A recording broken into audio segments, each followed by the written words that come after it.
Después de varios fracasos académicos, y como última oportunidad, llegué a la Facultad de Artes, donde conocí mi amor por la pintura y, por María. Yo era el típico reservado pero con un ego hasta los cielos, que bien podría formular una plática con coherencia y amplitud, pero a menos de que alguien iniciara conversación conmigo, yo me abstenía lo más posible de platicar cosas banales.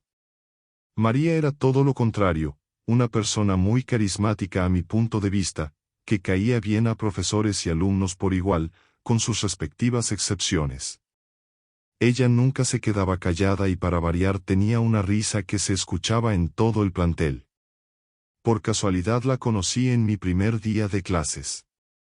Llegué temprano y mientras pedía informes, fue la primera chica que vi pasar y debo ser honesto, no era precisamente la más atractiva, pero en mí, fue como una especie de magia que me hipnotizó, su voz y su cabello.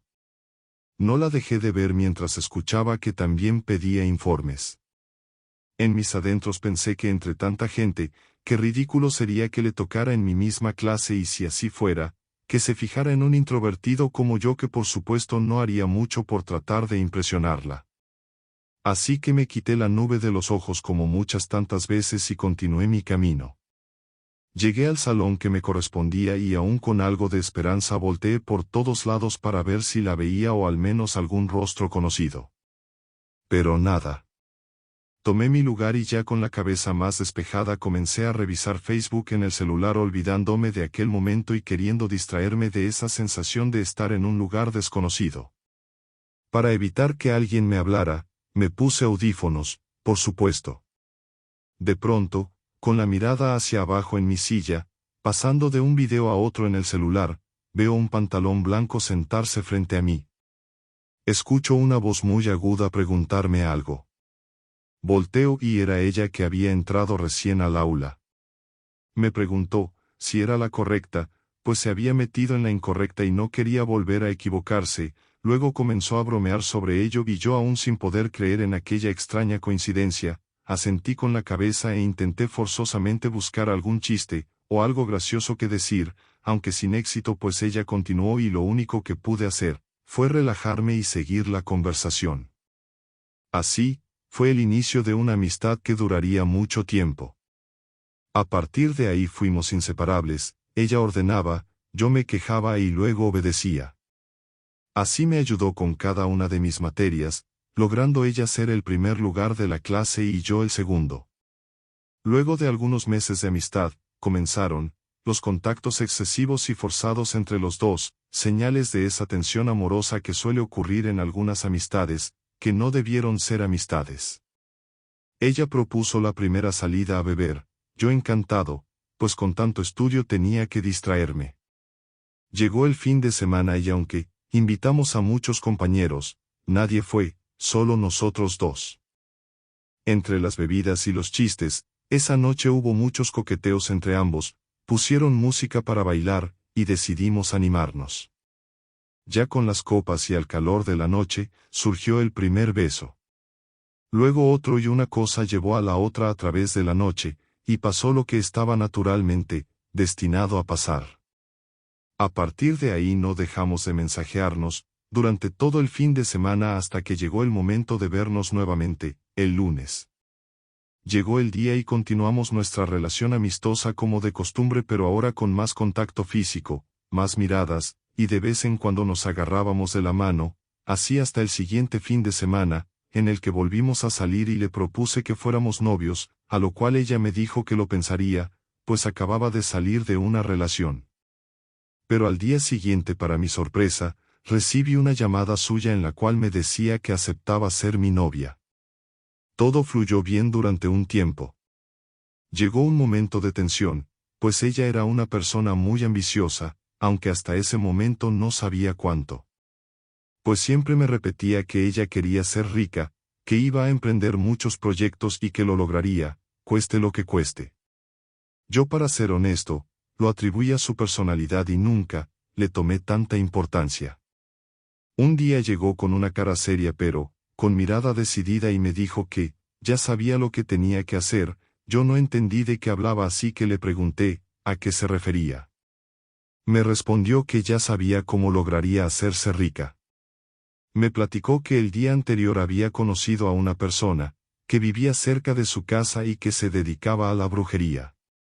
Se decidió, pues, durante un tiempo ella estuvo visualizando el tipo de gente que llegaba a ver a aquella bruja y siempre eran carros y camionetas de super lujo o de último modelo, nunca llegaba alguien caminando a aquella casa, que está de más decir que era sencilla y descuidada a diferencia de las del resto del vecindario. Esto fue lo que despertó el interés de María, y como si de algo lógico se tratara para ella, concluyó que, si toda esa gente rica confiaba en la señora, ella también lo tenía que hacer, para ser como ellos. Así que se dirigió a aquella casa descuidada, y con su tenaz personalidad abordó a la señora que abrió la puerta, y le preguntó si podía tener una consulta con ella. La señora de forma frívola, le pidió que pasara. Adentro, María le dio toda una serie de palabrerías engatusadoras, que había planificado previamente y que para sorpresa mía, al parecer aquella bruja se las había tragado por completo. María me platicó que ella sabía que por cualquier trabajo, la vieja bruja le cobraría cantidades estratosféricas, dinero que sabía que no poseería y si lo hiciera, jamás lo gastaría así, según sus palabras. Así que ideó un plan en el que, ella le inventaría a la bruja, que había tenido un llamado en sus sueños, y que se le presentó una persona diciéndole que fuera a esa casa a pedirle a una mujer que le enseñara sus artes ocultas y a cambio ella daría obediencia durante el tiempo que duraría el aprendizaje. Para su sorpresa, la bruja únicamente le dijo, que se presentara al día siguiente a las 11 de la noche para comenzar. María, se quedó con todo el resto de argumentos que tenía planeados para las objeciones que pudiera tener aquella mujer, pues era una excelente vendedora, la mejor desde mi punto de vista. Así que ahí estaba, en el salón de clases, pensativa, y esperando que pasara el día rápido para hacer sus sueños realidad de una vez por todas. Durante varios intentos fallidos de conversar con ella, intenté disuadirla, hablándole de todo lo que podríamos hacer juntos en el futuro, para salir adelante, le dije que no era necesario recurrir a esas decisiones, pues con mi gusto por la lectura había caído una cantidad considerable de veces en literatura de terror y ocultista, a lo cual le tomé un poco de gusto a esos temas, y hasta ese momento me sentía de cierto modo informado, o por lo menos no neófito sobre las consecuencias, y las variantes que existían dentro de aquel mundo oculto. Ficción o no, sabía que era mejor no abrir puertas que no se podrían cerrar, ni incluso con la propia muerte. Pero a ella no le importó lo que tuviera que decir, estaba decidida a conseguir sus objetivos, a como diera lugar. Decepcionado, solo opté por no hablar más del tema durante el resto del día. Esperando que mi enojo fingido, la persuadiera, y convenciera de no hacer lo que para mi forma de ver la vida, eran tonterías. Así terminó el día, ella se fue a su casa, y yo a la mía, sin despedirme, esperando que aquel supuesto enojo de mi parte, resultara en un mensaje en el que me diera la razón, maldito ego. Pero no pasó, y no solo eso, al siguiente día no se presentó al aula, lo cual me comenzó a preocupar así que, decidí mandar el primer mensaje, pero, está de más decir que no fue respondido, ni visto. Esperé que terminaran las clases para llamarla, pero me mandó a buzón, así que con toda la ansiedad que podía soportar aguardé y aguardé, pensando mil cosas, pero con la razón nublada, lo cual no me permitía tomar una decisión que mantuviera bajo control aquella ansiedad de no saber qué hacer. Después de un sinfín de llamadas perdidas y de esperar todo el día a que su teléfono encendiera o que estuviera en línea en algún momento, decidí ir a su casa. Toqué la puerta, pero nadie abrió, así que decidí esperar en la acera, pues aunque era noche y las luces de su casa permanecían apagadas, lo único que me mantenía tranquilo era la fe de verla llegar a su casa en algún momento, sana y salva. O de que, algún vecino me dijera que simplemente, todos se habían ido de vacaciones, o algo razonable, y todas esas ideas que exacerbaban mi ansiedad se desvanecieran, quedaran como ocurrencias, de un muchacho tonto. Cuando estaba a punto de renunciar a mi espera, se acercó un auto, y se estacionó a un lado mío. Eran los padres de María, llevaban un semblante triste, y su madre al verme soltó un llanto. Al acercarme, Lo único que dijo antes de entrar a su casa fue, esperábamos que estuviera contigo. Entonces su padre se acercó y me platicó que desde el día anterior, había salido a las 10:30 de la noche, dijo que iba a hacer una compra en un Oxxo cercano, pero no regresó, y lo buscaron por todos lados. Incluso me comentó que habían ido a mi casa y mi madre les había dicho que yo, había estado toda la noche y el día ahí, y en la escuela, ni siquiera me había despertado, pues era muy tarde cuando fueron. Sin embargo, en mi ensimismamiento, olvidé saludar a mi madre en la mañana, y por la tarde no llegué a comer. Pasé el día dando vueltas, esperando alguna respuesta de María, ni siquiera me di cuenta de que no había probado alimento en todo el día.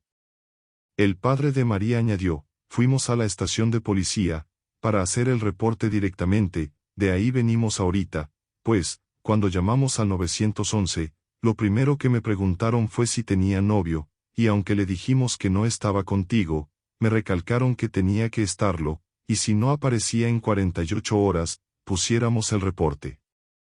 Así que colgué y fuimos inmediatamente a buscar entre todos los conocidos, incluso esperamos fuera de tu casa, un tiempo por si venía a buscarte, sin embargo no apareció por ninguna parte. Estamos devastados.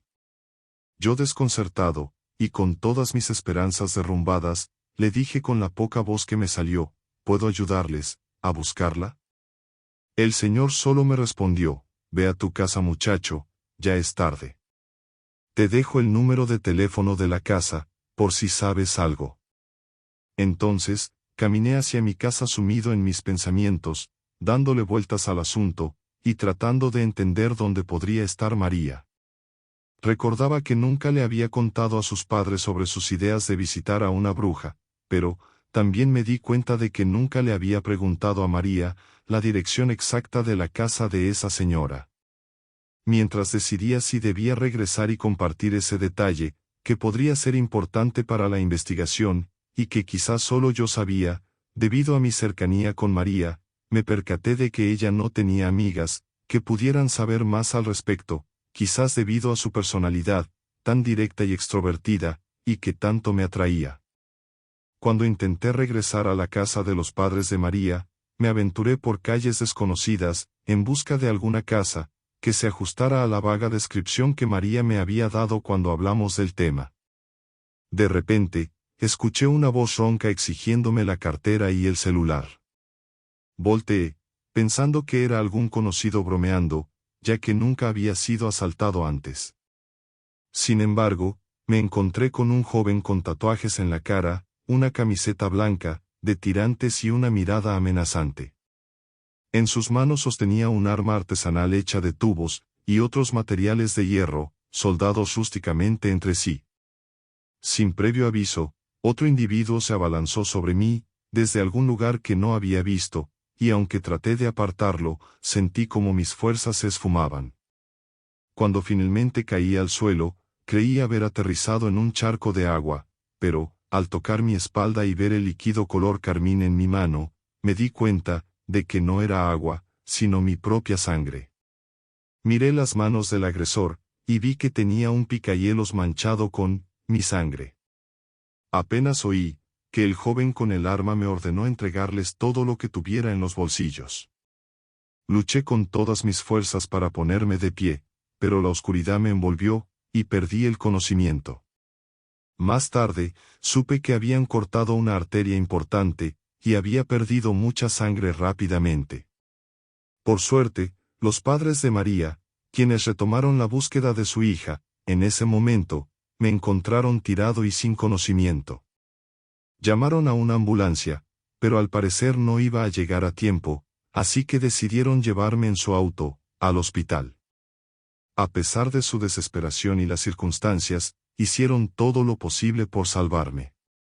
Desperté varios días después con la noticia de que había estado cerca de morir desangrado. Durante mi inconsciencia, experimenté un sueño, en el que vi a María, vestida completamente de negro, y me rogaba, no me busques más, por favor. Tan pronto como recordé este sueño, le pregunté a mi madre si había habido noticias sobre María. Ella me informó que los padres de María habían llamado para preguntar por mi estado de salud, y para compartir que aún no tenían ninguna información sobre el paradero de ella. Habían comenzado una campaña en las redes sociales, para encontrarla, esperando que alguien pudiera brindar alguna pista. A medida que me recuperaba en mi hogar, decidí contactar a los padres de María, para compartir la razón por la que había vuelto hacia su casa aquel día fatídico. Les expliqué que recordaba que María me había mencionado algo sobre querer visitar a una bruja, antes de su desaparición. El padre de María quedó sin palabras al escuchar aquello. Soltó el teléfono abruptamente, y llamó a su esposa, indicándole que subiera al auto de inmediato. Sus voces se oían llenas de urgencia y determinación. Después de ese instante, ya no escuché más. Pasaron horas y luego días mientras esperaba ansioso alguna novedad sobre María. Intenté comunicarme de nuevo, con los padres, pero no respondieron al teléfono. Finalmente, decidí pedirle a mi madre que me llevara a la casa de ellos, esperando evitar los problemas anteriores. Llegamos y nos encontramos con una escena desconcertante. Estaban sacando los muebles de la casa de María. Su padre apareció y me explicó que, después de mi llamada, habían ido a la casa de la bruja. A pesar de su apariencia abandonada, él decidió tocar la puerta con insistencia. Finalmente, decidió derribarla, revelando una casa que parecía abandonada desde hacía años. Sin embargo, no encontraron a nadie allí. Un joven adicto a las drogas de la zona se les acercó, y afirmó saber dónde estaba la bruja. Le dieron un poco de dinero y les contó que había visto a la bruja María saliendo de esa casa hacía unos días, acompañada por otras personas. Al parecer, se habían subido a una camioneta negra y se dirigieron a la ciudad de Celaya, Guanajuato. Tomaron la decisión de ir a Celaya, y compartieron la información con la policía, pero sus esfuerzos fueron en vano. El proceso los agotó financieramente, y optaron por alquilar su casa y mudarse temporalmente a Celaya, para seguir buscando respuestas. Después de meses, supe que habían encontrado una fosa clandestina con varios cuerpos femeninos, y entre las pertenencias encontraron identificaciones. Mi corazón se hundió al ver el nombre completo de María y su fecha de nacimiento en la lista. La depresión me embargó durante años, pero mi actual esposa me ayudó a superarlo. Ahora, mi vida gira en torno a mis hijos, y los días más oscuros de mi pasado con María quedaron atrás. Hasta ayer, cuando fuimos invitados a una fiesta cerca de la casa de aquella bruja que había arruinado nuestras vidas. Mientras compraba cervezas para la fiesta, me sumí en mis pensamientos sobre aquella época y la peligrosidad de esa zona. Un tío de mi esposa señaló una casa que sobresalía entre las demás, no por su aspecto siniestro, sino por su belleza y lujos. Me dijo, ahí vive una bruja. Mi corazón dio un vuelco, y le pedí que detuviera el auto. Luego de un breve silencio, me detalló que había escuchado que la llamaban, la bruja María. Escrito y adaptado por Pericles Save.